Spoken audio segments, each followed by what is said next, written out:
Muy buenas noches, Mwiriwe neza amados amigos y bakundwa hermanos cuti na bene data muri hano.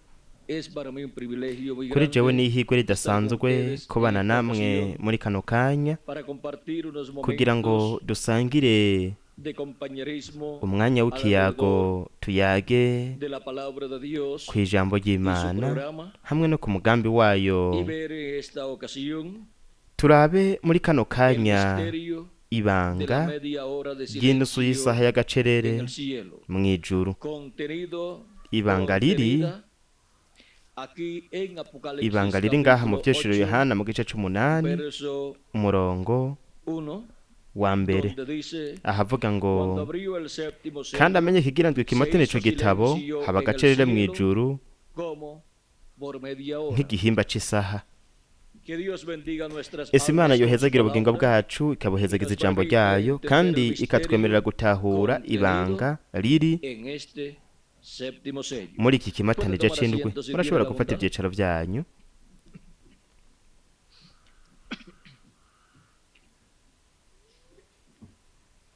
Este libro de los 7 sellos Iki gitabo c'imatanije indwi de Apocalipsis capítulo kiri mu vyeshuro Yohana igice 5, ca 5 verso 1 en adelante, umurongo wa mbere ukabandanya.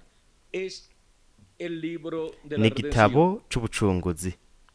Es el libro que Ni contiene igitabo los nombres de kirimwo todos los amazina escogidos de Dios y'abatonejwe que n'Imana serían bose, redimidos. amazina y'abari kuzocungurwa bose. Iki ni igitabo gihesha uburenganzira De toda la creación. ku vyaremwe vyose.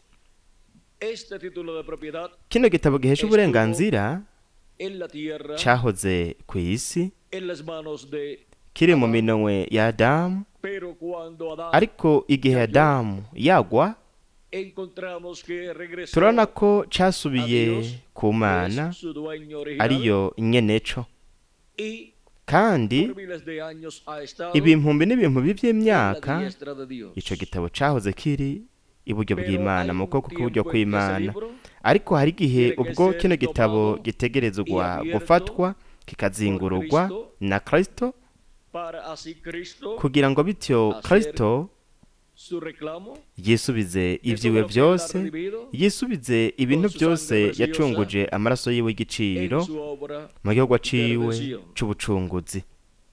En Apocalipsis capítulo 5 Mu vyeshuro verso Yohana mu gice ca 5 dice: umurongo wa mbere ukabandanya haravuga ngo mbona igitabo mu kuboko kw'iburyo kw'ivyagiye kuri ya ntebe canditse imbere n'inyuma kidambaga cigutu shasharandwe tukimatanije tudomyemo ikimenyetso. Mbona umumarayika w'inkomezi nyinshi asemereza ijwi rirenga ati: ninde bibereye ko azingura kiriya gitabo ngo amenye kwikamatanije?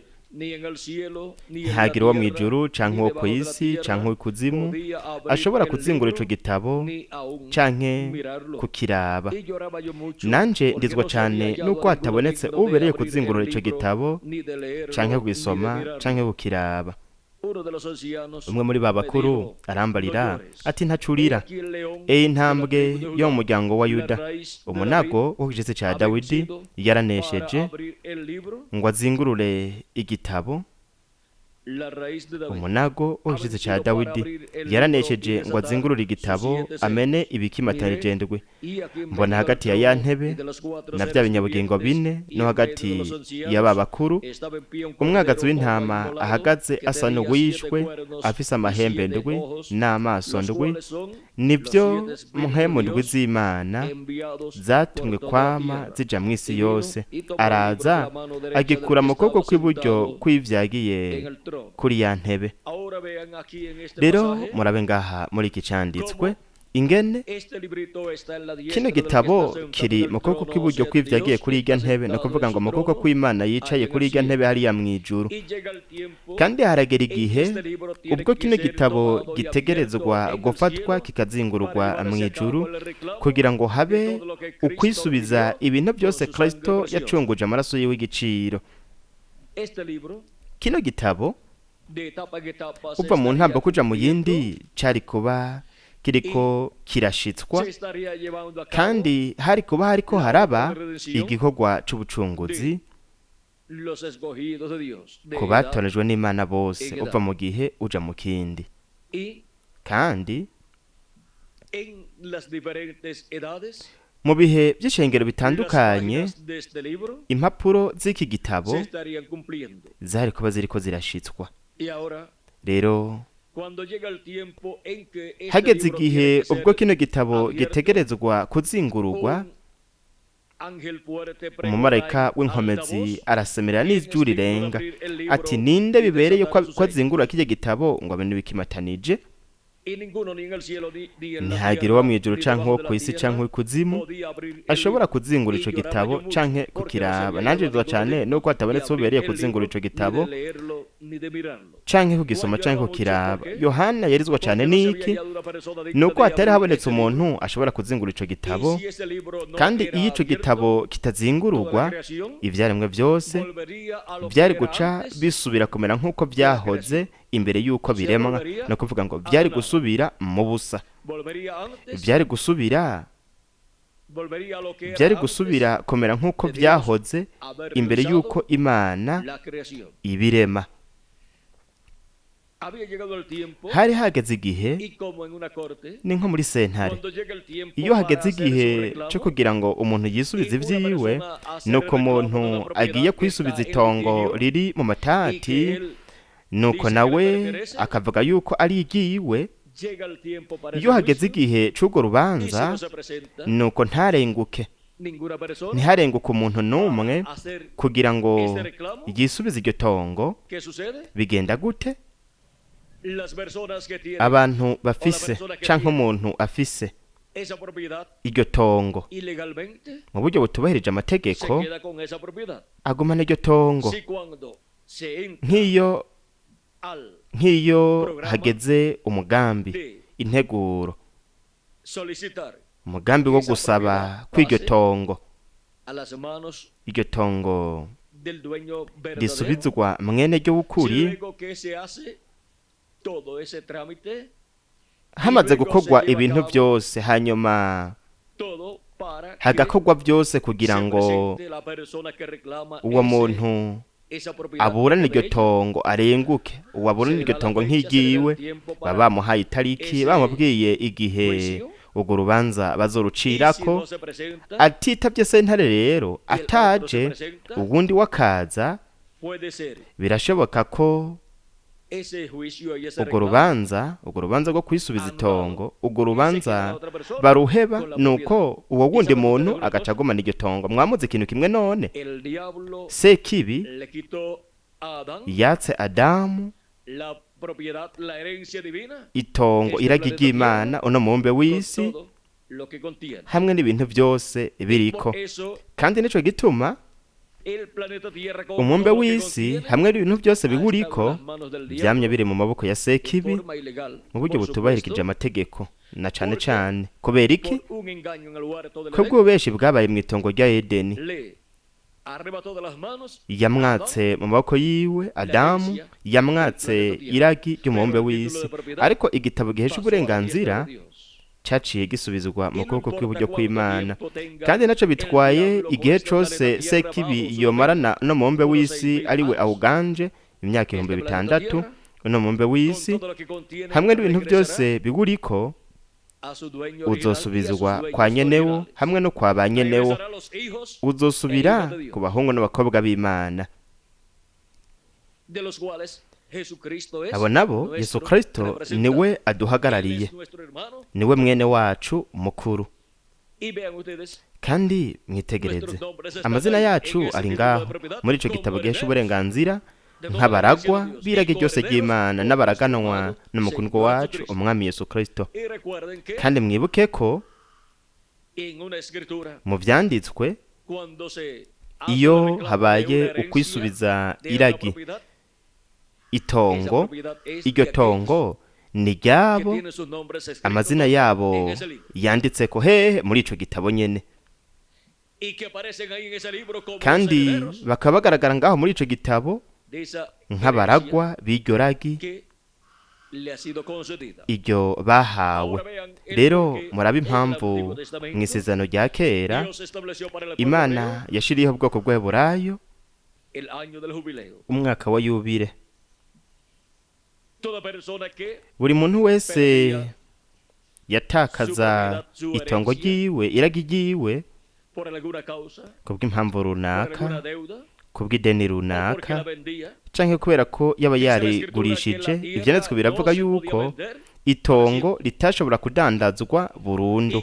Cuando se vendía una propiedad, Kandi iyo haba hadandajwe itongo se contaban los años baharura que faltaban imyaka para el isigaye año del jubileo. kugira ngo habe umwaka wa Y si yubile, faltaban hasigaye para el año del jubileo kugira ngo hashike umwaka wa yubile 49 años, habaye o hasigaye imyaka 50 años, 49 canke imyaka esa propiedad 50, valía mucho. iryo tongo ryaba Porque la rizimvye persona que la compraba kuko umuntu yaba ariguze yaba afise 49 años imyaka para 49 sacar kugira ngo arivyaze Pero si umusaruro. solamente faltaba Ariko un año hasigaye gusa umwaka para umwe llegar al año del jubileo, kugira ngo hashike pues umwaka la wa persona que yubile, compraba esa propiedad umuntu solamente yaba aguze iryo tenía un año tongo yaba afise umwaka umwe gusa para sacarle kugira ngo provecho. arivyazemwo umusaruro iryo tongo. O sea que compraba esa Ni ukuvuga propiedad, yuko yagura iryo tongo sembraba ese año akarima uwo y mwaka podía cosechar, kandi y yashobora terminando la cosecha, gusarura, yaheza gusarura tenía que entregar esa agaca propiedad. ategerezwa gusubiza iryo a su dueño tongo original. mwene ryo. Eso era una ley Ico cari establecida por cagezwe Dios en cashizweho n'Imana del pueblo hebreo. mu bwoko bw'Aheburayo. Ahora sí le vendían la Rero propiedad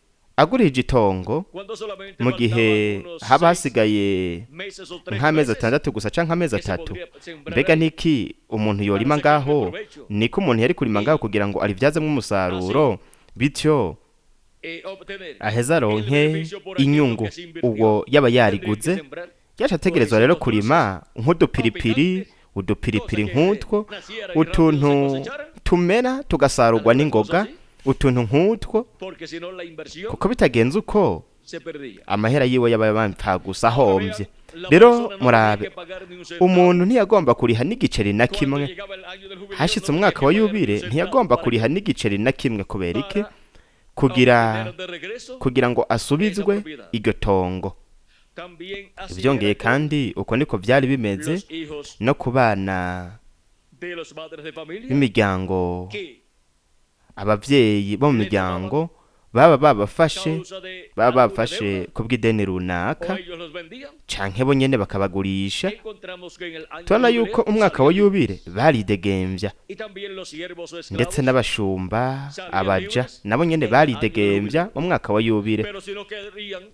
Ariko badashatse kwidegemvya kuko bavuga bati jewe mbanye neza none muntu nkunda mfata neza, arangaburira mu gatondo, saa sita no ku mugoroba, ndetse no mw'ijoro naho nyene arampa utuntu nkirira. Nuko rero nguwe neza hano ndyama neza, ati ndashaka kwigumira nkorera databuja. Bafata uwo mushumba canke iyo mbohe, uwo muja bakamujana ku kirindiro, nuko bagafata umugera bagatobora ugutwi, aho bagashiramwo iki, bagashiramwo ihereni, nuko aho ivyo vyasobanura yuko uwo muntu yumvise inzamba y'umwaka wa yubile, inzamba yo kwidegemvya, yo kubohorwa kugira ngo yidegemvye. Ntiyabishaka, yahisemwo kubandanya ari nk'umuja. Nubwo uwo muntu yamara iyindi myaka 50 akumva mu mwaka ukurikira wa yubile, akumva inzamba y'umwaka wa yubile, uwo nta yandi mahirwe y'abagifise, kuko incuro imwe gusa mu buzima niho yaba afise uburenganzira bwo kumva inzamba y'umwaka wa yubile, nuko akidegemvya. N'amatongo nayo nyene yaridegemvya, batarishe n'uruceri na rumwe. Abashumba, abaja nabo nyene bidegemvya, babarekura batarinze kuriha n'uruceri na rumwe n'igiceri na kimwe. Mwumva ko tubwirwa n'ivyanditswe mu Barewi igice ca 25, katurabe hano aho biri.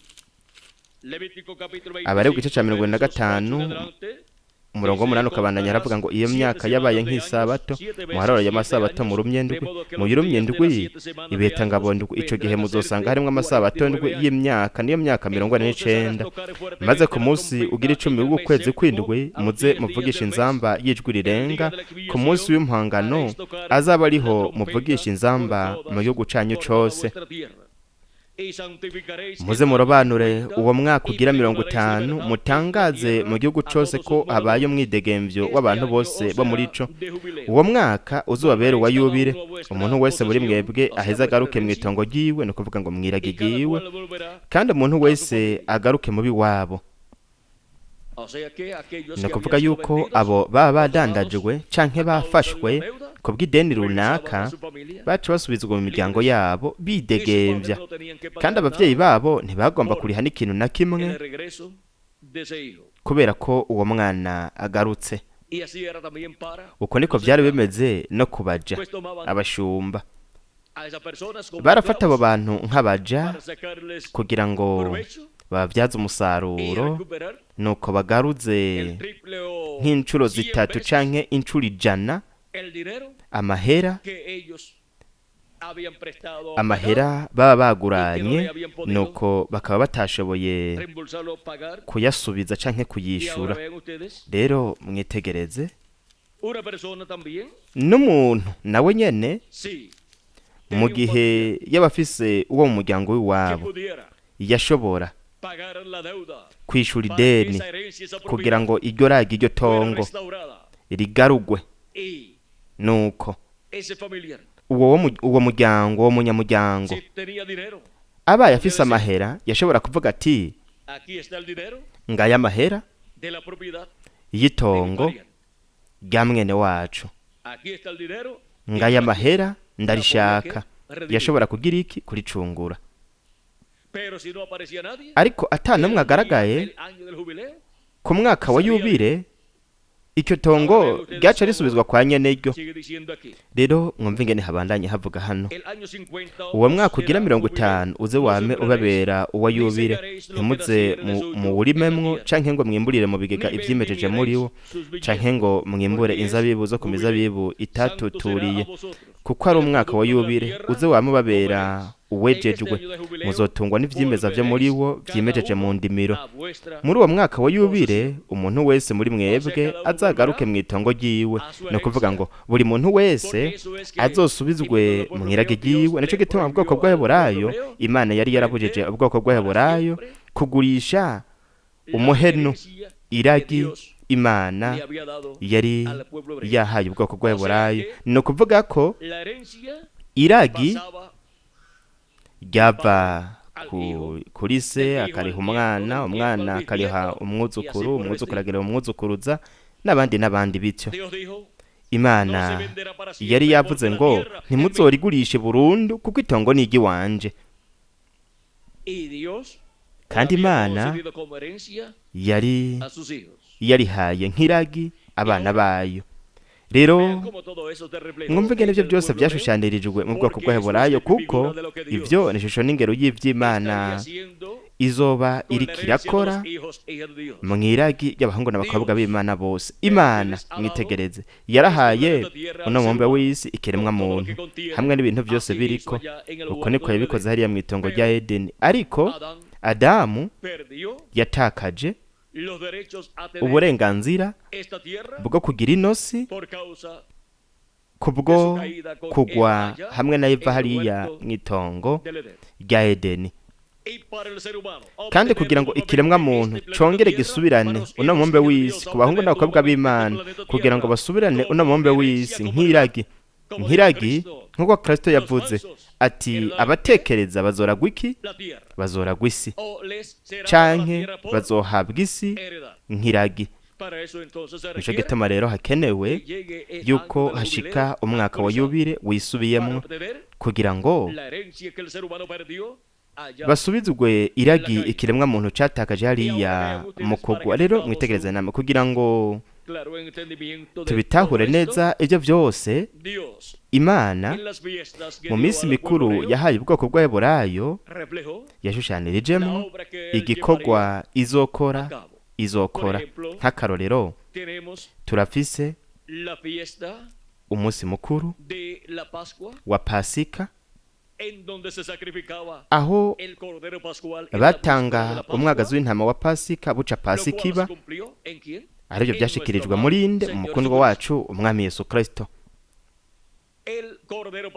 Umwagazi w'intama wa pasika ubwoko bw'Aburayo bwatanga nk'uko babikoze no muri Egiputa igihe bari bagiye kuva muri Egiputa. Bari bagiye kuvayo mu gatondo, ariko mw'ijoro imbere y'uko bavayo Imana yari guca mu gihugu ca Egiputa, kandi umumarayika muranduzi yari kwinjira mu nzu zose, nuko akica umwana w'imfura wese wa buri muryango. Ariko ubwoko bw'Aburayo Imana yari yababwiye yuko botanga umwagazi w'intama wo mwaka umwe buca pasika iba, nuko bagasiga amaraso y'uwo mwagazi w'intama ku bishimaryango by'inzugi ndetse no hejuru y'inzugi. No kuvuga ngo ku bishimaryango hariko n'igice cyo hejuru, ku bishimaryango hejuru. Nuko imbere bose abo mw'uwo muryango nabo akaba ariho bari, umwagazi w'intama nawo ukotswa ku muriro udatetse canke ngo bawukarange n'amavuta, ahubwo bakawotsa mu muriro, nuko bakawufungura mw'ijoro mu gihe Imana yabiriko iraca muri Egiputa. Nuko umwana w'imfura wese akicwa wo muri buri nzu zose, ariko aho yasanga amaraso asize ku bishimaryango no ku nzugi, aho marayika murimbuzi ntiyinjira, Imana ntiyamureka ngo yinjire. Nuko umwana w'imfura wo ngaho muri uwo muryango yabarokotse. Ariko mwitegereze, Abanyegiputa nta na kimwe bari bazi kuri ayo mabanga y'Imana, kandi ntabwo bari bafise amaraso asizwe y'umwagazi w'intama w'umwaka umwe ku bishimaryango by'inzugi zabo. Igihe Imana yahaca, yarareka kinjira marayika w'urupfu, kandi yarinjiye mu nzu z'Abanyegiputa. Biravugwa yuko mu nzu z'Abanyegiputa ata abantu na bamwe batari ko bararira. Kubera iki? Kuko mu nzu zose z'Abanyegiputa habayeho amaborogo, amarira n'amaborogo ku bw'urupfu rw'abana b'imfura ba buri umwe wese muri iyo miryango. Ariko mu nzu z'ubwoko bw'Aburayo bari basize amaraso ku bishimaryango no ku nzugi z'izo nzu, ku bishimaryango hamwe no ku nzugi z'izo nzu, urupfu ntigwinjiye. Abana b'imfura bari bari ngaho bariko barya inyama z'umwagazi w'intama wokeje, kandi bari batekanye kuko bari bafise amaraso asizwe ku bishimaryango ndetse no hejuru ku nzugi. Rero mwumva ingene ikintu giciye bugufi cyane, ugusiga amaraso y'igitungwa umwagazi w'intama w'umwaka umwe, kuyasiga ku bishimaryango hamwe no hejuru ku nzugi binjiriramwo. Mwumva ingene vyarokoye abana b'imfura bari bari imbere muri izo nzu. Kandi ivyo no kubera iki? Nuko ivyo byari ishusho n'ingero, no kuvuga ngo vyari igitutu ca Kristo apfa nk'umwagazi w'intama wa pasika, kugira ngo bityo atwoze ibyaha byacu n'amaraso yiwe, kandi urupfu nago ntirukore ku baturejwe n'Imana, abana b'imfura b'Imana. Kubera iki? Kuko ufise amaraso asizwe, amaraso ya Kristo, ibyaha byacu birahanagurwa bigakugwaho. Kandi ibyaha byacu bikuweho, nta buryo na bumwe buhari bw'uko urupfu espiritual bwo mu buryo azote bw'impwemu nuestras almas. nta buryo na bumwe bwosugerezwa ubugingo bwacu kubera iki Porque la única causa kuko de muerte ikintu kimwe rudende gitera es urupfu el pecado. ni Porque la icaha paga del pecado kuko es ¿qué? ingero y'icaha ni iki Muerte. ni urupfu Pero si no hay muerte, ariko ata rupfu si no hay ruhari pecado, ata caha pues no hay gihari muerte. nuko rero nta rupfu Y ruhari ahora vean ustedes rero cómo mwitegereze namwe ingene Cristo muriendo en la cruz del kristo Calvario, apfuye ku musaba i ha karuvariyo derramado su sangre, yasheshe amaraso yiwe nk'umwagazi w'intama w'imana umwagazi w'intama wa y ahora pasika nosotros creyendo ubu en rero Cristo twebwe como nuestro abizera Salvador kristo y umukiza aplicando su wacu sangre kandi twasize amaraso yiwe ku bishima ryango no hejuru y'inzugi z'imitima yacu ubugingo bwacu aho nuestra alma que está ubugingo dentro de la casa bwacu terrenal, buri imbere muri izi nzu zo ngaha ku isi mwono mubiri ngaha ku está isi buratekanye cyane ubugingo bwacu la muerte urupfu espiritual bwo mu buryo bw'impwemu no puede ntirushobora hacernos daño, kutwononera kutugirira nabi sekibi matar ntashobora nuestra alma con kwica su ubugingo muerte bwacu espiritual. ngo abwicishe urupfu rwo mu buryo bw'impwemu ku bw'ivyo rero Cuando iyo un hijo o una hija de Dios umuhungu canke umukobwa muere w'imana en cuerpo físico, apfuye mu buryo no bw'umubiri tiene que ir al infierno, ntagomba kuja ikuzimu sino que va ahubwo al paraíso. aja muri paradizo Y en el día postrero kandi ku munsi wa resucitará nyuma en un azozuka ari mu mubiri uhoraho cuerpo. Resucitará en un cuerpo azozuka ari mu mubiri uhoraho eterno en el tiempo mu gihe del año del jubileo c'umwaka wa yubile wisubiyemwo mu gihe ubwo hazoba hariko hashitswa umwaka wa yubile mu buryo bw'iki gihe hakazoba hariko haravuga n'inzamba y'umwaka wa yubile rero mwumve ingene n'umugambi w'imana washushanirijwe mu minsi mikuru imana yahaye ubwoko bw'aburayo murabe ingene ugenda urashitswa uko igihe kigenda kirahera ivyongeye kandi turafise n'ikimazi c'isuguru y'impene isuguru y'impene yatangwa rimwe mu mwaka ku munsi w'icumi w'ukwezi kw'indwi kandi umuhereza mukuru yafata ayo maraso y'isuguru y'impene yatanzweho ikimazi nuko akinjira ahera ha cane agashira ku mutemero wo guhongerako ayo maraso kubwo kuzura k'ubwoko bw'aburayo bwuzura n'imana kandi icanditswe kiravuga yuko umuntu wese yategerezwa kwibabaza kandi uwutibabaza yaracibwa mu bantu ngaha mu Balewi igice ca 23 umurongo wa 26 kabandanya haravuga ngo uhoraho abarera Mose ati umunsi ugira 10 w'uko kwezi nyene kw'indwi niwo munsi w'impongano uzubabere uwo gukorana kwera muze mwame mwibabaza kandi muze mugunshikanire ko ikimazi gitongorwa n'umuriro ntimuze mugire igikorwa na kimwe mukora kuri uwo munsi kuko ari umunsi w'impongano aho muzotangirwa impongano imbere yanje jewe uhora imana yanyu murabona kwari kugira ngo buzure n'imana ubwoko bw'aburayo bategerezwa rero gutanga ku munsi w'impongano bategerezwa gutanga isuguru y'impene bategerezwa gutanga ico kimazi amaraso yaco akajanwa agashigwa ku mutemero wo guhongerako wari uri ku isanduku y'isezerano hariya ahera ha cane aho imana yari iri muri rya nkingi y'umuriro ariho igaragariye mu bakerubi babiri ba zahabu rero habandanya havuga ngo kandi nihagira umuntu atazokwibabaza kuri uwo munsi azacibwe mu bwoko bwabo mu gucibwa mu bwoko bw'abantu mu bwoko bwabo yatakaza uburenganzira ku bugingo budashira agaheza agahomba agatakaza uburenganzira bwo kuba uwo mu ihanga ry'imana kandi nihagira uzogira igikorwa na kimwe akora kuri uwo munsi uwo muntu nzomurandura mu bwoko bwabo ntimuze mugere igikorwa na kimwe mukora iryo rize ribabera ibwirizwa ry'inahava mu ngo zanyu zose no kurunganwa rwanyu uko ruzogenda rukurikirana uwo munsi uzubabera isabato yo kuruhuka bihebuje muze muwibabaze ko muze mwitondere iyo sabato yanyu muhereye ku mugoroba w'umunsi ugira 9 w'uko kwezi mushitse ku mugoroba wundi rero murabe ingene ivyo vyamye bigenda biraba uva mu gihe uja mu kindi kugeza ubwo ku munsi wa nyuma kugeza ubwo dushika mu mwaka wa yubile ku munsi wa nyuma kandi mu mwaka wa yubile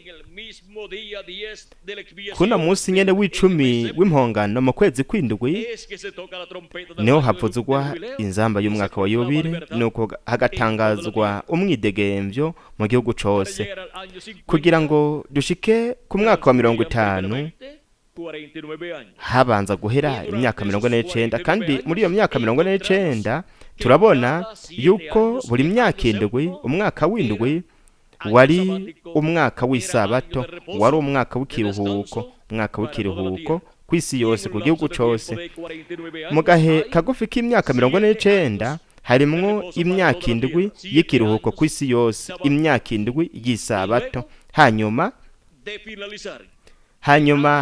imyaka 49 yahera ari wo mwaka ugira indwi w'umunsi mukuru w'isabato canke w'ikiruhuko kw'isi haca hashika umwaka wa 50 kandi uwo mwaka wa 50 n'umwaka wa yubile rero twaragize ibihendwi by'ishengero ry'abanyamahanga kandi nyuma y'ibihendwi by'ishengero ry'abanyamahanga harangiye igihe c'indwi c'ishengero ry'abanyamahanga haca hatangura umwaka wa yubile umwaka wa yubile wisubiyemwo mu mubiri w'ibanga umwami Yesu Kristo rero ni muri ino ntamboko y'Imana iki gihe ngaruka gihe c'Imana aho ubwoko bw'Abaheburayo buzokuzura n'Imana kandi ni naho abahungu n'abakobwa b'Imana bo mu banyamahanga bo mu mubiri w'ibanga wa Kristo niho bazoronka ukuzura mu mwuzuro n'Imana. Iyo mvuze ngo ukuzura mu mwuzuro n'Imana nuko mu bugingo bwacu no mu mpwemu zacu twaruzuye n'Imana biciye muri Yesu Kristo ari we mwagazi w'intama wa Pasika, ndetse byongeye n'isuguru y'impene y'impongano yo ku munsi w'impongano kugira ngo twuzure n'Imana. Ariko hasigaye ukuzura n'Imana mu mibiri yacu, twuzure n'Imana niko gusigaye kugira ngo bityo turonke ubugingo buhora, kugira ngo turonke ubuzima buhoraho n'imibiri yacu nayo nyene. Nico gituma hakenewe ko hashika umwaka wa yubile wisubiyemwo, arico gihe cibiruka bizefuruka, igihe gihuye n'umwaka w'umunsi mukuru w'umunani, ari wo uza hanyuma y'umwaka w'umunsi mukuru w'indwi. Kandi umwaka w'umunsi mukuru w'indwi uba umwaka kandi wa 49, kandi umwaka w'umunsi mukuru w'umunani uca umwaka wa 50. Rero murabe ingene muri no mugambi w'Imana, Imana yahaye ubwoko bw'Abaheburayo kugira ngo bawitondere muri no minsi mikuru. hari ko harashushaniza umugambi w'Imana uwo izokora kugira ngo natwe dusubizwe mu bugingo budashira. Rero mwumvigene ku bwoko bw'Abaheburayo hazoshitswa umwaka wa yubile ngaha mu vyeshuro Yohana mu gice ca mbere murongo w'indwi ukabandanya, haravuga ngo ehe arazanana n'ibicu, kandi ijisho ryose rizomwibonera, n'abamucumise bazomubona, kandi amoko yose yo ku isi, amoko yose yo mw'isi azoborogeshwa nawe. Azoborogeshwa nka ryari? Nk'igihe haba mu borogo ku munsi w'impongano, ari wo wari umunsi w'icumi w'ukwezi kw'indwi kwa buri mwaka. Muri Zekariya igice ca 12 umurongo w'icumi naho nyene haratubwira kuri ivyo, kandi haratwereka ibizoba mu bwoko bw'Abaheburayo. Murabe namwe ivyo tubwirwa ngaha. Katurabe mbega nababwiye igice kihe? Igice ca 12 umurongo w'icumi. haravuga ngo kandi nzosuka ku nzu ya Dawidi no kubaba i Yerusalemu impwemu y'ubuntu n'iyo gusenga, kandi bazokwitegereza uwo bacumise, bazomuborogera nk'uborogera umwana wiwe w'ikinege, bamugwara akabonge nk'ukagwazwa n'imfura yiwe. Kuri uwo munsi hazoba umuborogo ukomeye i Yerusalemu, nka ya muborogo yabaye i Hadadirimoni mu kiyaya c'Imegidoni. Kandi igihugu kizoboroga, umuryango wose ukwawo, umuryango w'inzu ya Dawidi ukwawo n'abagore babo ukwabo, umuryango w'inzu ya Natani ukwawo n'abagore babo ukwabo, umuryango w'inzu ya Lewi ukwawo n'abagore babo ukwabo, umuryango w'Abashimeyi ukwawo n'abagore babo ukwabo, n'iyindi miryango yose isigaye, umuryango wose ukwawo n'abagore babo ukwabo. Kandi uwo azoba ari umunsi w'impongano uri kurashitswa mu buryo bwisubiyemwo ku bwoko bw'Abaheburayo. Ubwoko bw'Abaheburayo ntibwashoboye kugira ikimazi c'isuguru y'impene uhereye igihe ingoro yabo yasamburwa mu mwaka wa 70, isamburwa n'umugabisha w'ingabo w'Umuroma Tito. Kandi murabe impamvu ubwoko bw'Abaheburayo bwamye buri mu bibazo bikomeye cyane imbere y'Imana, nuko batari buzuye n'Imana, kuko ukuzura k'ubwoko bw'Abaheburayo kwaza biciye mu kimazi c'isuguru y'impene.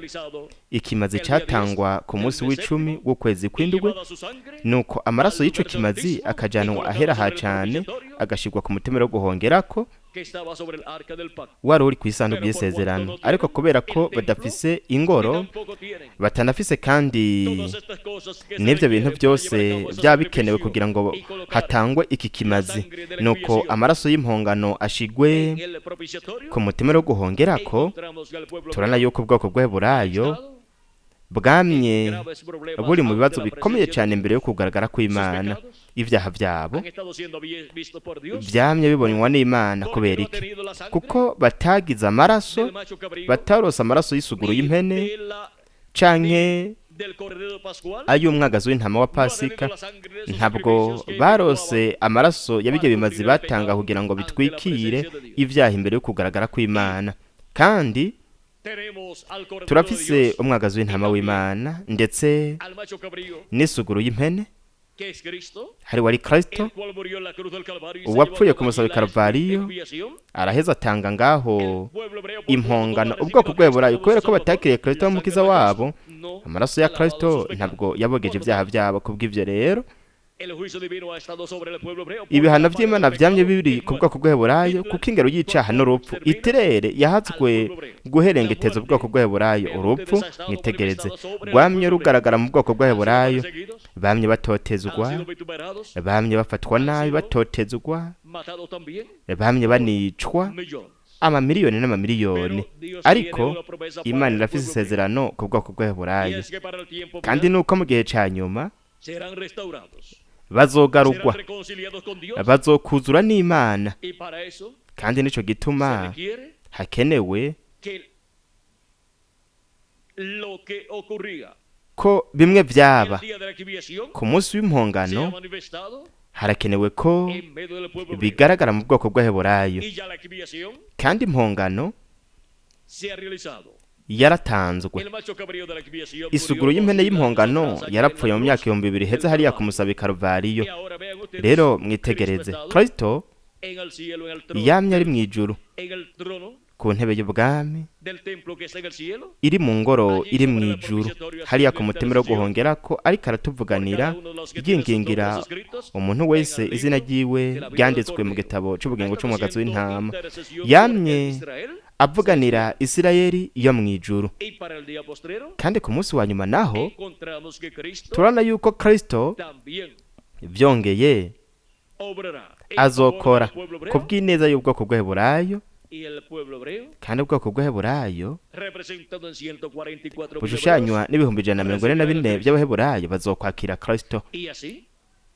Nuko ubwoko bw'Abaheburayo buzokuzura n'Imana, nta bundi buryo buhari. Ariko ubwa mbere na mbere abatoranijwe bo mu banyamahanga ari bo abagize umubiri wa Kristo nibo babanza kuzura n'Imana kugeza ubwo guherezo ry'ibihe, kugeza ubwo baronka ukuzura mu mwuzuro wose, bariko buzuzwa mpwemu w'Imana, bariko barahindurwa n'imibiri yabo, bityo rero bakagira ishusho n'akameremere k'umukundwa wacu Mwami Yesu Kristo. Ivyo nivyo mwaka wa yubile wisubiyemwo, arico gihe c'ibiruka bizifuruka mu kiringo c'ubwami. Rero turashobora kubona bino bintu byose vyerekanwe ngaha mu vyanditswe, kandi mu gihe ivyo byose bishikijwe hazoba hashikijwe ibanga ry'ikimatanije c'indwi, ariryo igihe ryahishurwa mw'ijuru ryatumye haba agacerere k'ingabo zose zo mw'ijuru. Rero kugira ngo ryugururwe mw'ijuru iryo banga, ubwa mbere rirashikirizwa ku isi. Iryo banga mwitegereze rishitswa mu buryo buciye bugufi, kandi igihe haba hakozwe igikorwa cose kijanye n'ikimatanije c'indwi, ikimatanije c'indwi ni ukuza kwa kabiri kwa Kristo, ukuza kwa marayika aratandukanye n'abandi. Abandi bamarayika bari mwa wa mugwi w'abamarayika, bamwe biyereka Revera William Branham muri Ruhuhuma itariki 28 mu 1933 hariya muri Arizona. We yaranyakuwe ajanwa mwone mugwi w'abamarayika, aduganwa n'abamarayika aratandukanye n'abandi, kandi aho Kristo yari yimitswe nk'umwami w'abami n'uganza abaganza, yimikwa n'aba bamarayika. Yari yimitswe kuko aho hari umumarayika aratandukanye n'abandi, ari wari Kristo umwana w'umuntu. Hari we afise ikimatanije c'indwi, we niwe kimatanije c'indwi, kandi kugira ngo ikimatanije c'indwi gishitswe ngaha ku isi haterezwa kuza n'umumarayika, nk'uko baje abandi bamarayika ntumwa b'intambuko canke ibintu by'ibishengero by'abanyamahanga baje bagaragariye mu mibiri y'abantu. Rero mwitegereze mpwemu wa Kristo yariko aragaragarira mw'abamarayika ndwi ntumwa b'ibintu by'ishengero by'abanyamahanga, aribo bari ngaha berekanwa hano muri kino gicapo cakorejwe na Revera William Branham igihe yariko aravuga ubutumwa bwitwa ngo igihagararo c'umuntu atunganye, kandi yaravuze yerekeza kuri iki gicapo no mu bundi butumwa nabwo nyene. Rero murabe ingene rino banga ryari ryo guhishurirwa ngaha mu gihe c'ibiruka bizifuruka, kugira ngo rigaragazwe rishitswe, hanyuma hamenyekane ugushitswa kw'iri banga kuri bose,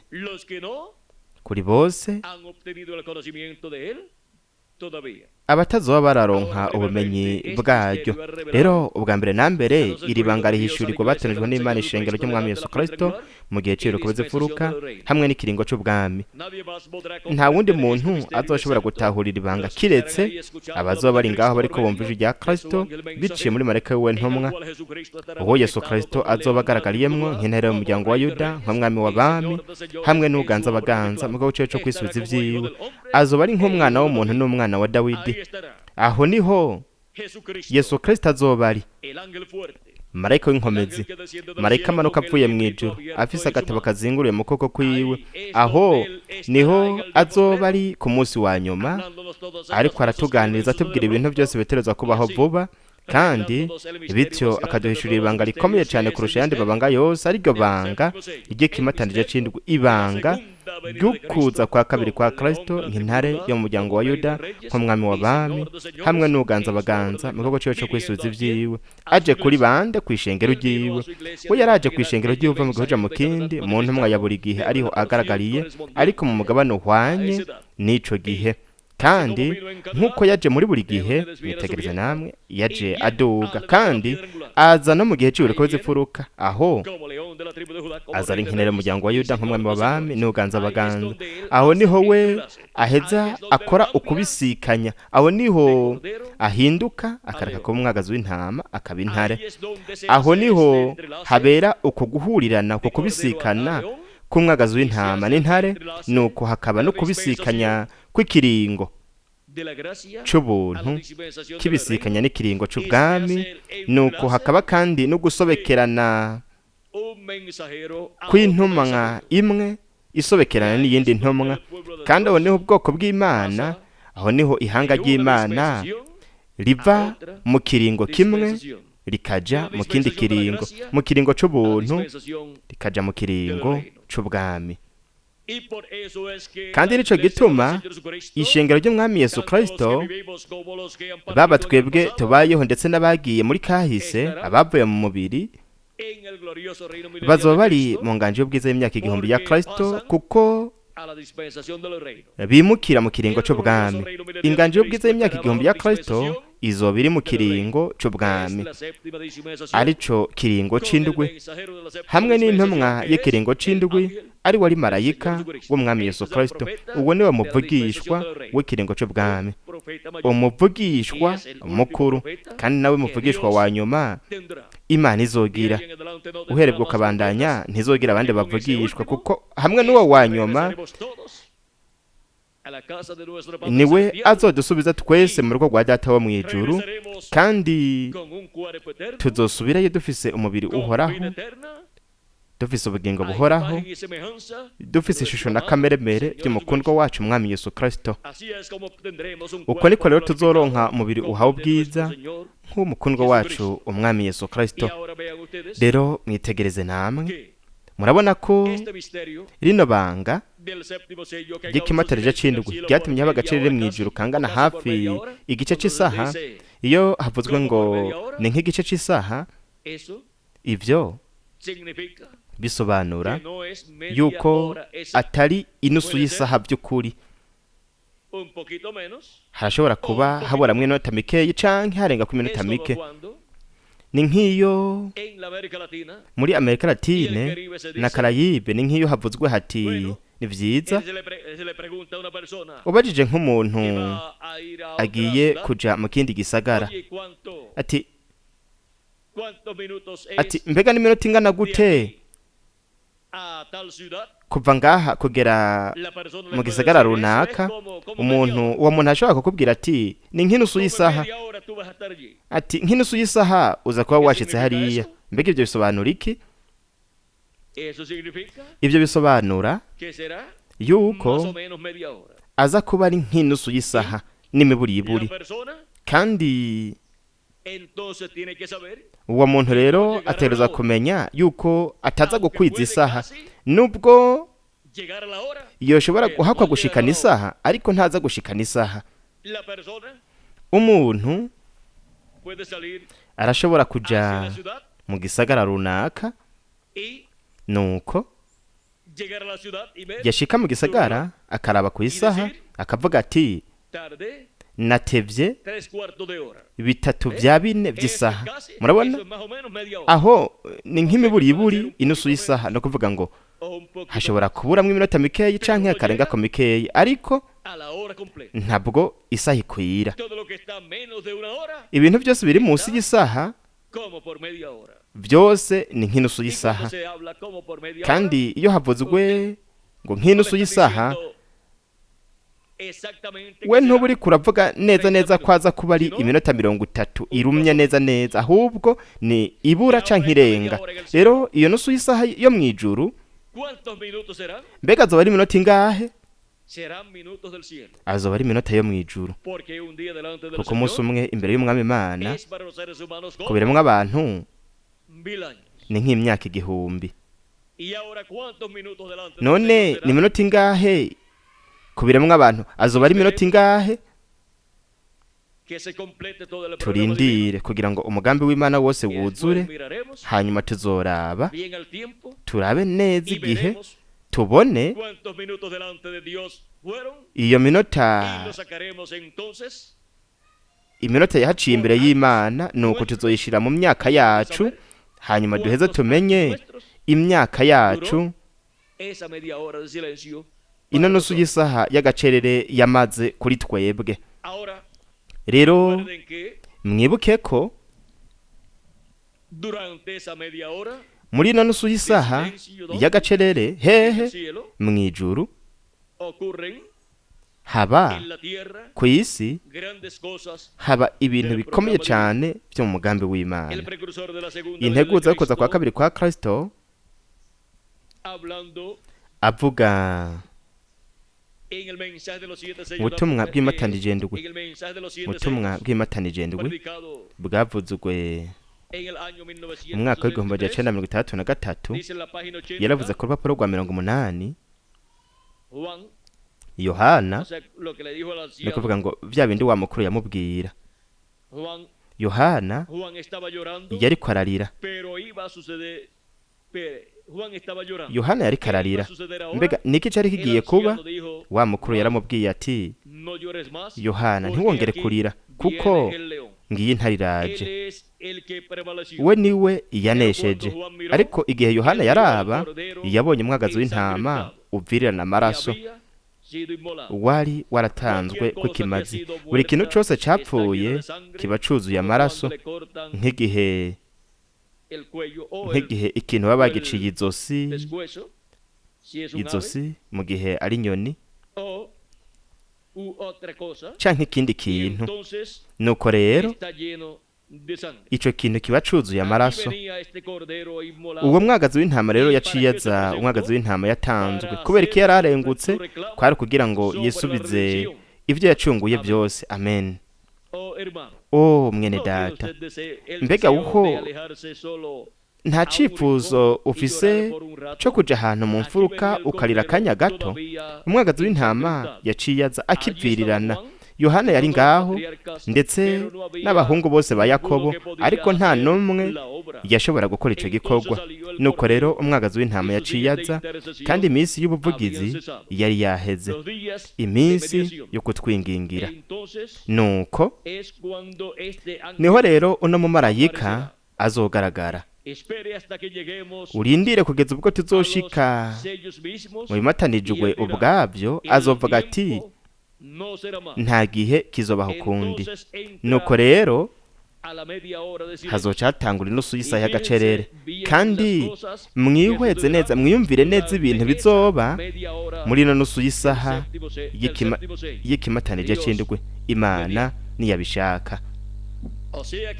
Ni ukuvuga yuko haba ibintu byinshi mu kimatanije c'indwi ngaha ku isi.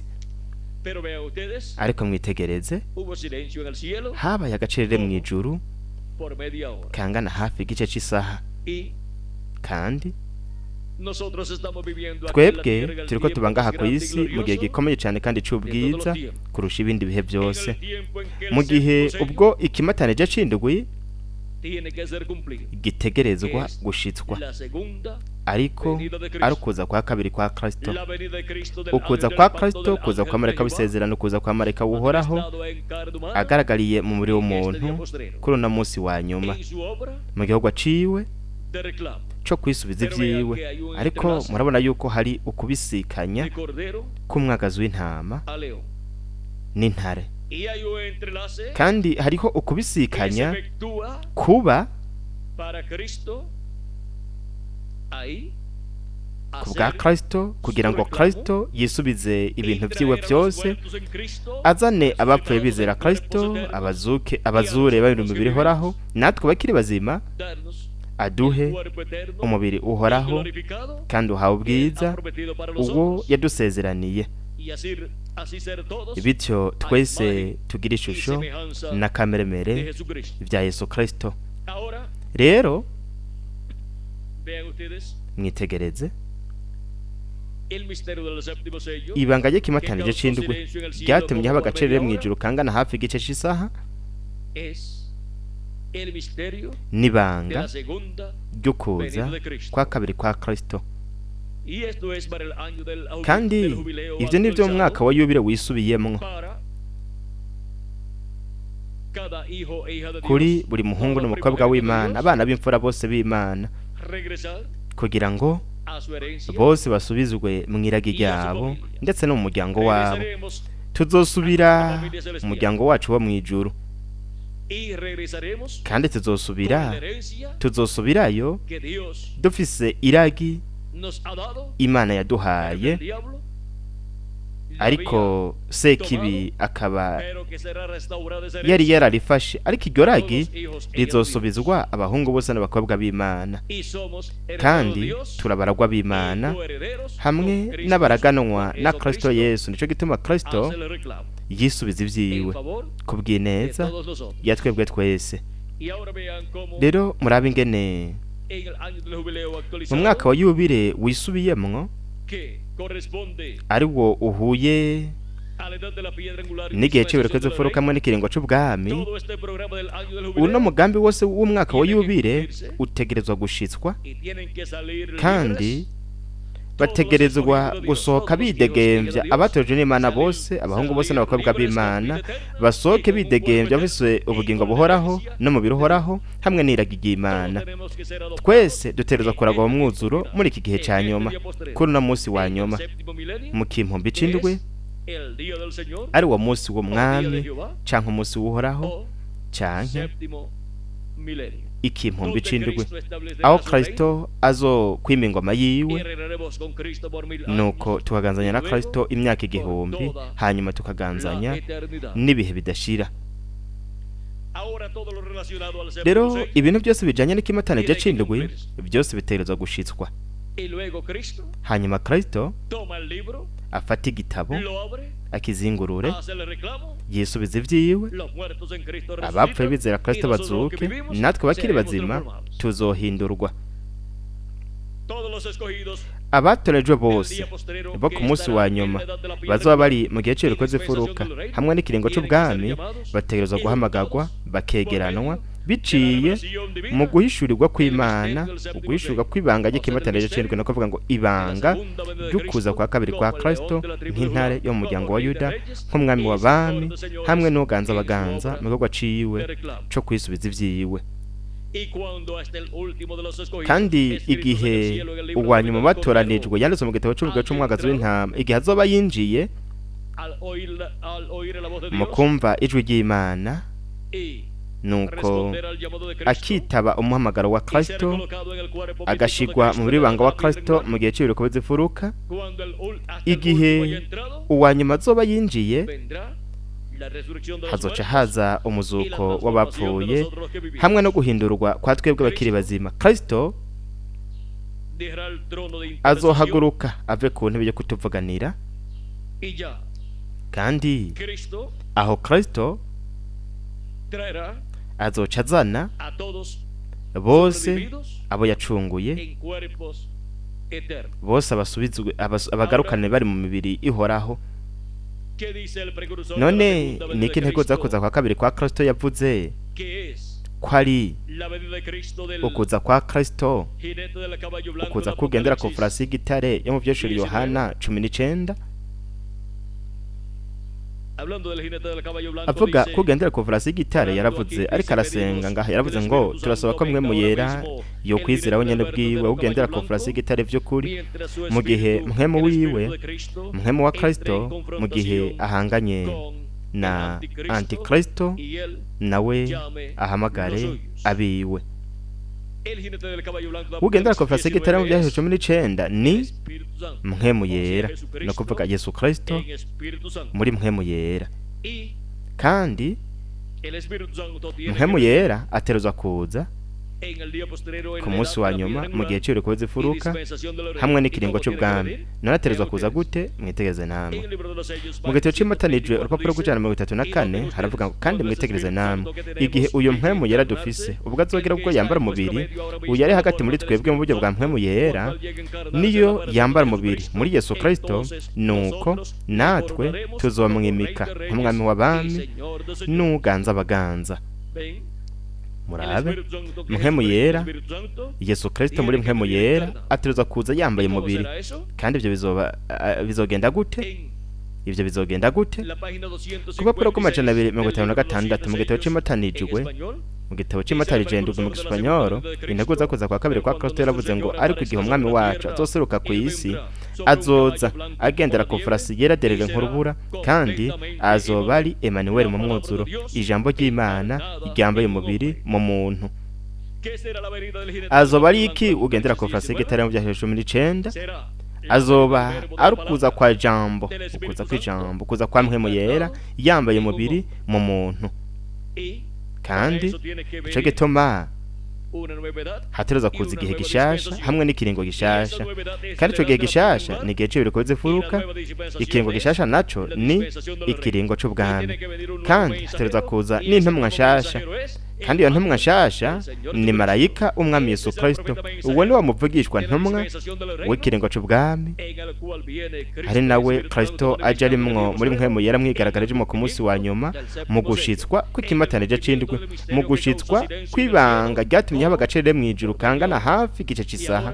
Rero mwumvirize namwe ingene rino banga rizohishurirwa abahungu n'abakobwa b'Imana ku munsi wa nyuma mu gihe cyo kubizifuruka hamwe n'ikiringo c'ubwami, kugira ngo iduhe ukwizera kuduhesha guhindurwa no kunyakugwa, kugira ngo iduheshe ukwizera guhishurirwa kukuza kwa kabiri kwa Kristo nk'intare yo mu muryango wa Yuda, nk'umwami w'abami hamwe n'uganza abaganza mu gikorwa ciwe co kwisubiza ivyiwe. Rero murabe namwe ingene Kristo aza kuri uno munsi wa nyuma, no kuza kwa Yesu Kristo muri mpwemu yera agaragariye mu mubiri w'umuntu muri marayika we ntumwa, kandi uko nukuza kugendera ku farasi y'igitare mu vyeshuro Yohana igice ca 19.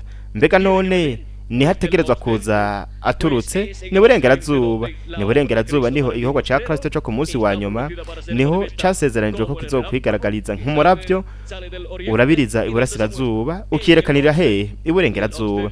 Kandi iburengerazuba ni mu gihugu ca Amerika. Igihugu ca Amerika canke umugabane wa Amerika ugizwe n'ibice bitatu canke ibice bine ngirakamaro cyane. Igice ca mbere ni Amerika ya ruguru, ica kabiri ni Amerika yo hagati, ica gatatu ni Karayibe, ica kane naco ni Amerika y'epfo. Ariko twoshobora gushiramwo Karayibe tukayishira muri Amerika yo hagati, ndetse kandi vyongeye twoshobora gufata Amerika yo hagati, Karayibe na Amerika y'epfo tukavyita Amerika Latine na Karayibe. Muri Amerika ya ruguru harashikirijwe ukuza kwa Kristo muri marayika ntumwa w'indwi mu mugabane uhwanye n'igihe c'indwi c'ishengero ry'abanyamahanga. Yageze kugaragara kwiwe muri we, ukugaragara kw'igihe gito, mu gihe we yari akiri ngaha ari muzima mu mubiri w'ngaha ku isi. Hanyuma muri Amerika ya ruguru Yesu Kristo muri mpwemu yera nk'uko yavuye uva mu gihugu mu kindi, yavuye mu gihugu ca Isirayeli aja muri Aziya ntoya, aho yariko yigaragariza muri mutagatifu Pawulo. Ava muri Aziya ntoya aja mu Burayi, aho yigaragarije mu bihe bitanu biciye mu ntumwa z'ivyo bihe bitanu. Hanyuma ava mu Burayi aja muri Amerika ya ruguru, aho yigaragarije muri Revera William Branham. Arahamagara yegeranya abatoranijwe bo mu iyo ntambako y'indwi, nk'uko yahamagara yegeranya abatoranijwe bo mu ntambako zabanje biciye mu bukozi yagaragarije muri buri umwe mw'abo marayika ntumwa. Ku munsi wa nyuma naho Yesu Kristo muri mpwemu yera ariyunguruza, akava mu gihe c'indwi c'ishengero ry'abanyamahanga, akava no mu kibanza hashikirizwa ico gihe, akava muri Amerika ya ruguru akaja muri Amerika Latine na Karayibe, kugira ngo ahashikirize igihe c'ibiriko bizifuruka, ahamagara yegeranya abo yatoranije mu banyamerika Latine na Karayibe biciye mu bukozi bwa Yesu Kristo ubwo akorera muri marayika we ntumwa. Yesu Kristo muri mpwemu yera agaragariye muri marayika we ntumwa, ariko arakora ubukozi bwa Mose mu ncuro ya kabiri, bwa Eliya mu ncuro ya gatanu, hamwe n'ubwa Yesu mu ncuro ya kabiri. Ku munsi wa nyuma muri Amerika Latine na Karayibe ashitsa umugambi wiwe wo mu gihe c'ibiriko bizifuruka. kugira ngo yuzuze hamwe n'abanyamerika Latine na Karayibe yuzuze ishengero ryiwe umubiri wiwe w'ibanga w'abizera. Ninde yari kwiyumvira yuko hamwe n'abanyamerika Latine na Karayibe ko aribo Imana izokoresha mu kuzuza umubiri w'ibanga w'abizera? Ninde yari kwiyumvira yuko azobara abanyamerika Latine na Karayibe abatoranijwe ba nyuma b'Imana bazokwinjira muri ibanga wa Kristo? Nta numwe yari kuvyibaza, kuko ivyo byose vyari biri mu kimatanije c'indwi, ryari ibanga rinyegejwe mu kimatanije c'indwi, kandi mu yandi majambo ryari ibanga rinyegejwe mu kuza kwa kabiri kwa Kristo, ariryo ata muntu n'umwe yarazi. Nta n'umwe yarazi yuko azoba ari Yesu Kristo muri mpwemu yera, ari we yamye muri buri rimwe muri ano mashengero, agaragariye mu ntumwa ya buri gihe, aje mu gihe cy'ibiriko by'imfuruka, akigaragaza muri marayika wiwe ntumwa wo mu gihe cy'ibiriko by'imfuruka, ariyo ntumwa y'ikiringo c'ubwami. Kandi biciye muri iyo ntumwa Yesu Kristo muri mpwemu yera akatuganiriza, akatubwira ibintu byose bitegerezwa kubaho vuba, kandi akadutegura kugira ngo bityo duhindurwe tunyakugwe kuri uno munsi wa nyuma. Kandi igihe tuzohindurwa tukanyakugwa, abapfuye bizera Kristo nabo bakazuka bakanyakugwa, tukajana mu buzima bw'umwagazi w'intama, tuzobona umukundwa wacu umwami Yesu Kristo, ari we yari ngaha ku isi mu mubiri ufatika, ari we yapfuye arazuka araduga mw'ijuru, tuzomubona hariya mu mazimano y'ubukwe bw'umwagazi w'intama. Ariko mu gihe ico gihe kitarashika, aho tuzoba twahinduwe, tuzobona Kristo agaragariye muri marayika we ntumwa, nkuko muri buri gihe Kristo yabonetse agaragaye biciye muri marayika ntumwa wa buri gihe. Rero marayika w'umwami Yesu Kristo ntabwo ari umwami Yesu Kristo we gusa, ni intumwa yiwe n'igikoresho ciwe, kugira ngo biciye muri we Yesu Kristo muri mpwemu yera yigaragaze nk'intare yo mu muryango wa Yuda, nk'umwami w'abami hamwe n'uganza baganza. Nuko ashitse umugambi wiwe wasezeranywe mu kuza kwiwe, ukuza kwa Kristo muri mpwemu yera agaragariye muri marayika we ntumwa ku munsi wa nyuma. Nico gituma isezerano ryo mu Vyahishurwa igice ca 4:1 ahavuga ngo duguze hano ndakwereke ibintu bigiye kubaho hanyuma y'ibi. Kristo ni warishitsa mu Vyahishurwa igice ca 22:6 biciye muri marayika we ntumwa, mu gihe canditswe kivuga ngo arambarira atayo majambo nayo kwizerwa nayo kuri, kandi umwami niyo Mana igere mpwemu z'abavugishwa nayo, yatumye umumarayika wiwe kwereka abagorano biwe ibigira bibeho vuba. Ni kuvuga ngo ibintu bitegerezwa kubaho vuba. Nibiciye muri nde hamenyekanira bino bintu byose? Nibiciye muri marayika w'umwami Yesu Kristo, ari we Kristo azoba agaragariyemwe muri mpwemu yera, aganiriza ishengero ryiwe, aribwira ibintu byose bitegerezwa kubaho vuba. We azovuga, marayika azovuga ibintu byose, kuko Yesu Kristo muri mpwemu yera azoshira ano majambo mu kanwa kiwe no mu mutima wiwe, kugira ngo ayabwire ishengero ryiwe kuri uno munsi wa nyuma. Nuko rero azoba ari ijwi rya Kristo biciye muri marayika we ntumwa, atumenyesha bino bintu byose bitegerezwa kubaho vuba, abitubwirira hehe? Mu gihe c'ibiriko bizifuruka hamwe n'ikiringo c'ubwami, mu kibanza ca Amerika Latine na Karayibe. Bityo hashitswe mu buryo bugenda burakurikirana umugambi w'Imana wose w'ikimatanije c'indwi, kuza kwa kabiri kwa Kristo. Umugambi w'Imana wose ushitswe watumye haba mw'ijuru agacerere kangana nk'igice c'isaha.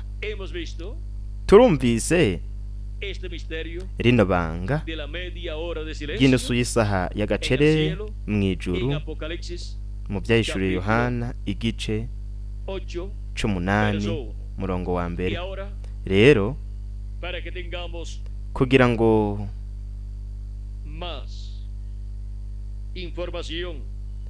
tugira amakuru menshi ku bijanye n'iki kintu gikomeye. Ibi byarashushanijwe mu nzozi zagizwe n'umwami Nebukadineza, zisobanurwa n'umuvugishwa Daniyeli igihe yabona ibuye ridasituwe n'amaboko riza rivuye ku musozi gikubita ku birenge by'ivyuma bivanze n'ibumba. Ni ubwami bw'abanyamahanga mu ntamboko y'ibirenge bivanze vyuma n'ibumba ku munsi wa nyuma. Integuza yo kuza kwa kabiri kwa Kristo, mu butumwa bwitwa ngo hari umuntu ashobora kwatsa umuco, urupapuro rwa 27 aravuga canke abariko araturotorera inzozi zagizwe n'umuhungu wiwe Paul. Aravuga ku rupapuro rw'118 akarongo ka 1050, no kuvuga ngo 1050. Aravuga ngo umuhungu wanje Paul yarasinziriye ariko ntakunze kurota cyane. Hirya yejo yagize inzozi zamunyiganyije, yarose ari mu ishengero, nanje sinari bwashike. Maze gushika naje ibirimi vy'umuriro bindabagirana mu maso, ndavuga nti iki nico gihe byarangiye. Nuko bose baca batangura gusemerera ati ntibishoboka, ntibishoboka bane banje. Ibyo nibyo abantu bavuga aho muri izo nzozi, ntibishoboka bane banje. Umugore wanje aravuga ati Sara ntashobora gusenga ku meza n'ibindi n'ibindi. Paul aravuga ati ntegerezwa kuzana Lois, ni kuvuga ngo umugore wiwe hamwe n'umwana. Ndavuga nti Lois ntashobora kuza ubu, umwana ni muto cyane ntiyoshobora kumenya ibyo biri. Isaha iregereje irageze, byo ngombwa ko tugenda. Ndavuga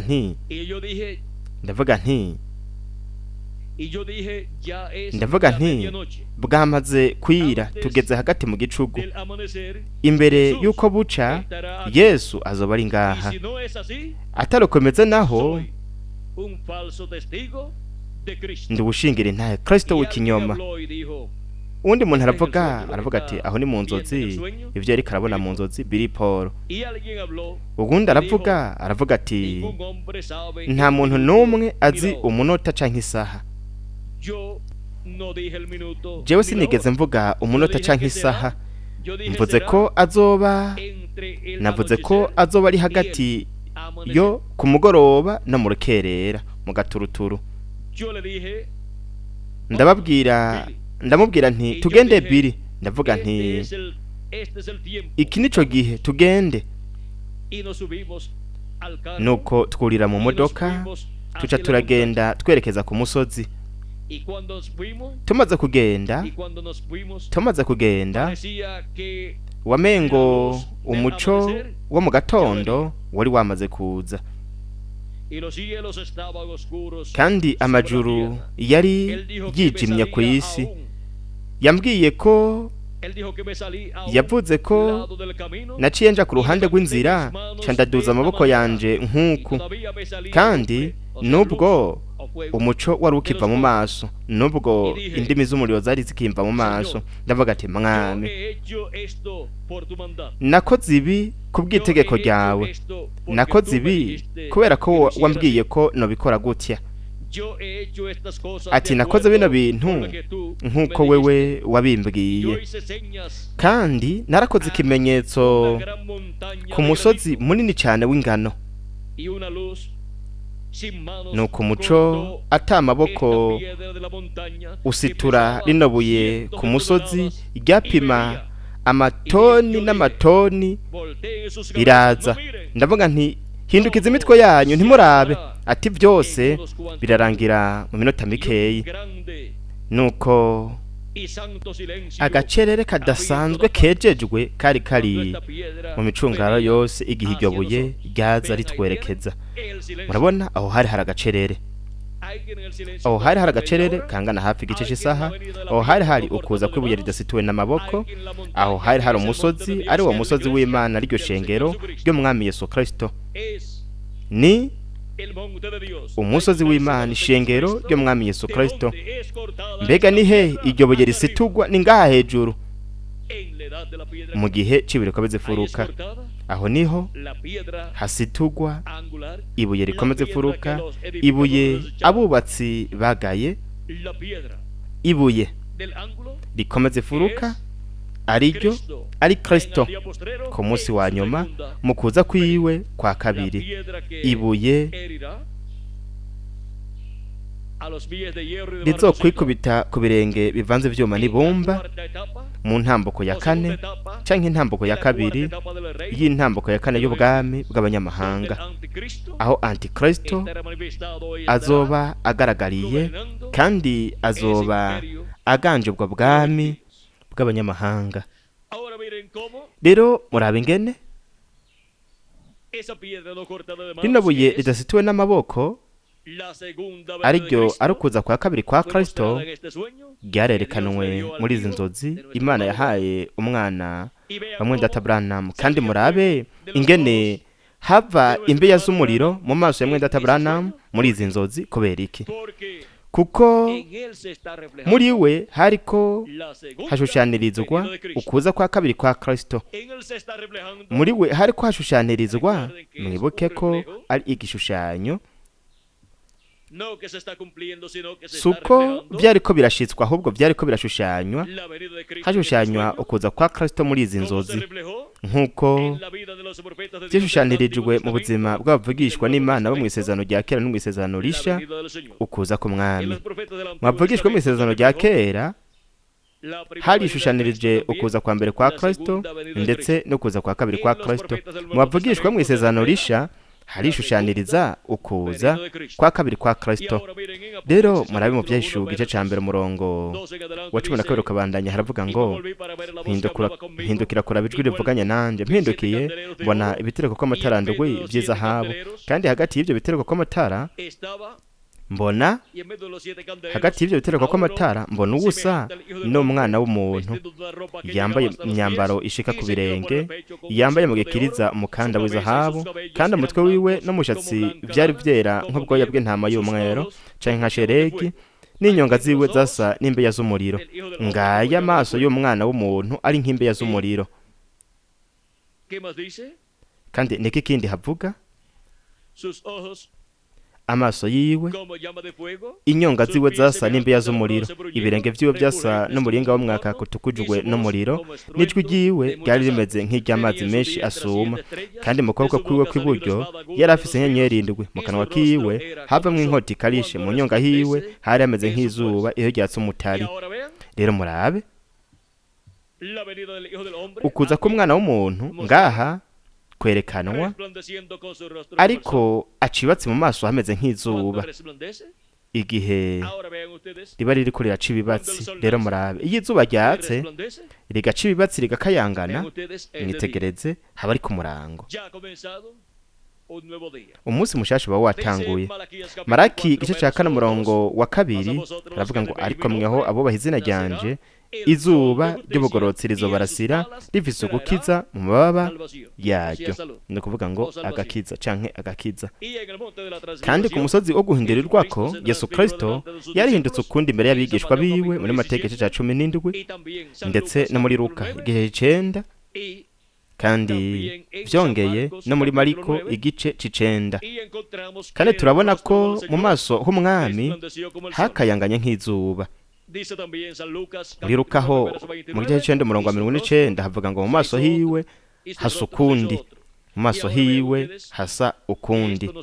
Rero murabe namwe ivyo bitubwira kukuza kwa kabiri kwa Kristo nk'umwami w'abami n'uganza abaganza, kuko izuba rishushanya Kristo nk'umwami, kuko izuba ni umwami w'ibindi binyasi. Yesu Kristo nawe ni umwami w'abami n'uganza abaganza, kandi mwitegereze ukuza kwa Kristo ku munsi wa nyuma muri marayika w'intumwa ni mu gihe gishasha, igihe c'ibiriko bizifuruka, hamwe no mu kiringo gishasha, ikiringo c'ubwami, hamwe no ku munsi mushasha w'ikimpumbi. Kandi kuri uwo munsi mushasha w'ikimpumbi tubona yuko izuba rirasa.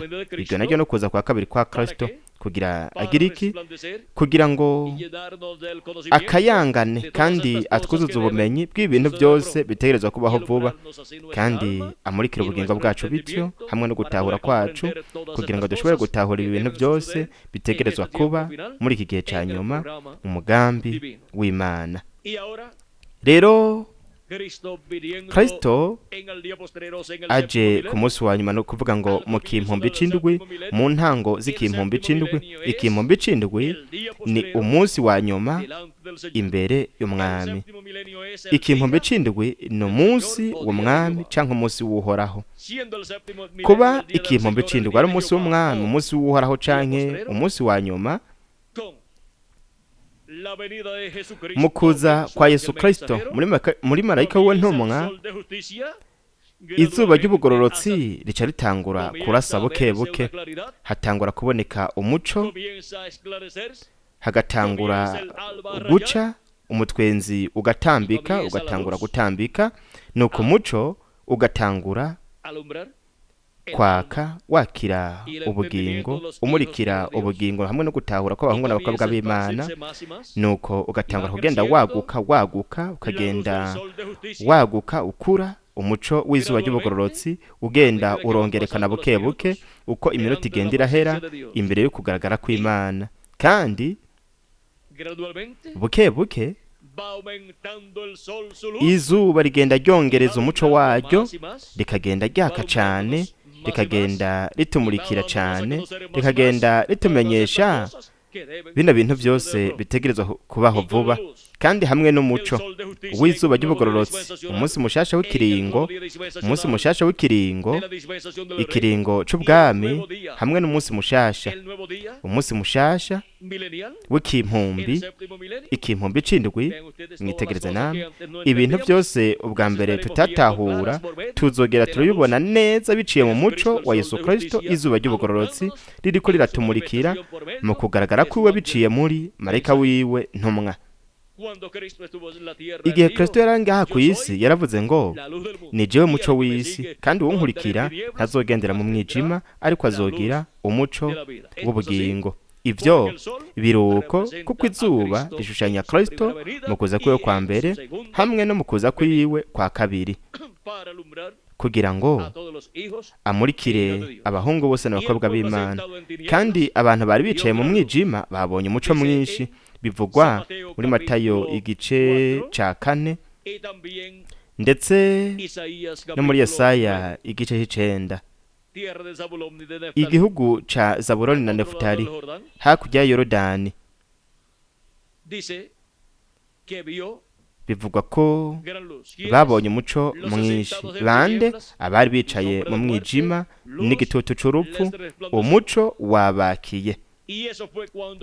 Kandi ibyo byabaye igihe Kristo mu kuza kwiwe kwa mbere yari hariya Izabuloni n'i Nefutali, kuko we kuba yari umuco w'isi, umuco wariko urarabagirana igihe Kristo yari hagati muri bo ababwira ubutumwa, ndetse akora ibikorwa Data yari yamubwiye gukora, Data yari yamuhaye ngo akora. Murabe umuco, murabe uburyo umuco w'Imana ari wo Kristo wariko uramurikira, wakira ibiremwa abantu, wakira amahanga indimi n'amoko. Rero mwitegereze namwe ngene umuco w'isi Yesu Kristo muri mpwemu yera agaragaye ku munsi wa nyuma biciye muri marayika w'intumwa, azoba ariko ararabagirana nk'izuba ry'ubugororotsi, kandi azoba ariko aratumurikira ugutahura hamwe n'ubugingo bwacu.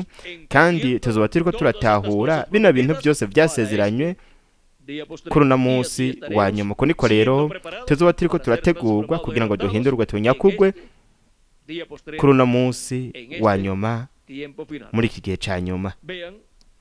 Murabe ibanga ryo mu maso hiwe hameze nk'izuba, n'amaso yiwe ameze nk'indimi z'umuriro. No kuza kwa Kristo agaragaza ubukozi bwiwe kuri uno munsi wa nyuma, ubukozi bwa Mose na Eliya, ariyo maso abiri ameze nk'imbeya z'umuriro, kuko buri gihe iyo havuzwe ko bavugishwa bashushanywa n'inkukuma, bashushanya kandi n'amaso y'umwami. Kandi iyo havuzwe ku kanwa k'Imana, naho nyene haba ariko haravugwa ko bavugishwa n'Imana, ari barakanwa k'Imana muri buri gihe n'ikiringo aho Imana ibarungitsemwo. Iyo havuzwe ku nkota iva mu kanwa k'Imana, haba ariko havuga ku ijambo ry'Imana riva mu ntumwa y'Imana, umuvugishwa w'Imana arungitswe muri ico gihe. Rero murabe, murabona yuko ibintu byose twagiye turabona mu gitabo c'ivyahishuwe byose n'ibishushanyo by'ibintu Yesu Kristo azoba ari karagaragaza muri iki gihe ca nyuma. N'utuntu tumuriko we azoba ari karagaragaza ku munsi wa nyuma. Iyo havuzwe ku nkota y'Imana, haba ariko havugwa ku ijambo ry'Imana. Rero murabe namwe mu gihe twemerewe kubamwo twebwe twese ku munsi wa nyuma, kugira ngo tube turiko turabona ubukozi bwa Mose na Eliya buriko buragaragazwa na Yesu Kristo biciye muri mwe muyera muri boneke we ntumwa, no kuba turiko turabona amaso asa n'imbeya z'umuriro y'umukundwa wacu mwami Yesu Kristo. Suko mu buryo bugaragara Yesu Kristo afise amaso ameze nk'imbeya z'umuriro, oya. Ibyo bishushanya ubukozi bwa Yesu Kristo ariko aragaragaza ubukozi bw'imyera ibiri, ubukozi bwa Mose na Eliya. Ivyo nivyo Yesu Kristo muri mpwemu yera agaragaza mu maso yiwe ameze nk'imbeya z'umuriro y'umwana w'umuntu. Kandi twoshobora kubandanya tudondagura buri tumwe muri tuno tuntu twose tugaragara tuboneka ku mwana w'umuntu, twerekana n'insiguro ya buri kamwe kose muri two. Rero turabonye ico amaso y'umwana w'umuntu ameze nk'imbeya z'umuriro ashushanya, nk'uko biri mu Vyahishuwe igice ca mbere, ndetse no mu gice c'icumi no mu gice ca 19 co mu Vyahishuwe Yohana. Aha tubwira ku bijanye no kuza k'umwana w'umuntu, akigaragaza mu maso hiwe hameze nk'izuba. Ni ukuvuga yuko aza nk'umwami w'abami n'uganza abaganza mu kugaragara kwiwe kwa nyuma, biciye mu mubiri we w'inyama wo ku munsi wa nyuma. Kandi iryo azoba ari ijambo ryambaye umubiri mu muntu. Mpwemu yera yambaye umubiri mu muntu muri marayika we ntumwa w'ikiringo c'ubwami hamwe n'igihe c'ibiriko bizifuruka ku munsi wa nyuma. Turumvise rino banga ry'inusu y'isaha y'agacerere mw'ijuru. Ariko kuri uno mubumbe w'isi hakazoba hariko haraba bino bintu byose bituma haba kano gacerere mw'ijuru. Kandi twabonye mu ncamake, mu buryo bwihuse, ibintu bidasanzwe mu bitera agacerere mw'ijuru kangana hafi igice cy'isaha. None bazoba barihe abantu bazoba bariko barabona ukugaragara kw'ikimatane c'indwi kw'isi, ukugaragara ko kuza kwa marayika yaratandukanye n'abandi, ukugaragara kwa Yesu Kristo muri mpwemu yera biciye muri marayika we ntumwa. Turi hano muri Amerika Latine na Karayibe, turiko turabona mu maso hiwe hameze nk'izuba, tubona umushatsi wiwe wera nk'ubwoya bw'intama y'umweru, tubona amaso yiwe asa n'imbeya z'umuriro, tubona inkota iva mu kanwa kiwe, inkota y'amugabiri ijambo ry'Imana, tubona amaguru yiwe asa n'umuringa nk'umuringa w'umwaka utukujwe n'umuriro, ndetse n'ibindi bintu byose bigaragara biboneka mu gitabo c'Ivyahishuwe Yohana. Nuko bikaba utuntu we azoba ari karagaragaza mu kuza kwiwe. mu kuza kwiwe Kristo muri mpwemu yera biciye muri marayika we ntumwa azoba ariko aragaragaza ibyo bintu byose kuri uno munsi wa nyuma. Uko niko rero hazoba hariko harashitswa ku isi ibituma haba agacerere mw'ijuru kangana hafi igice cy'isaha.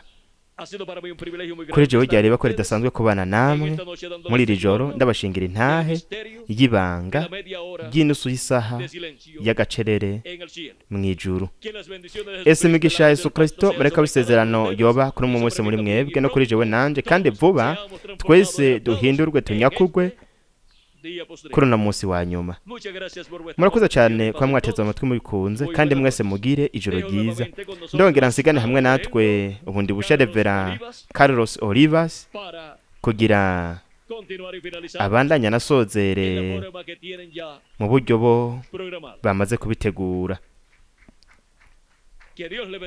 Ese Imana yobahezagira kandi kabarinda mwese. Kandi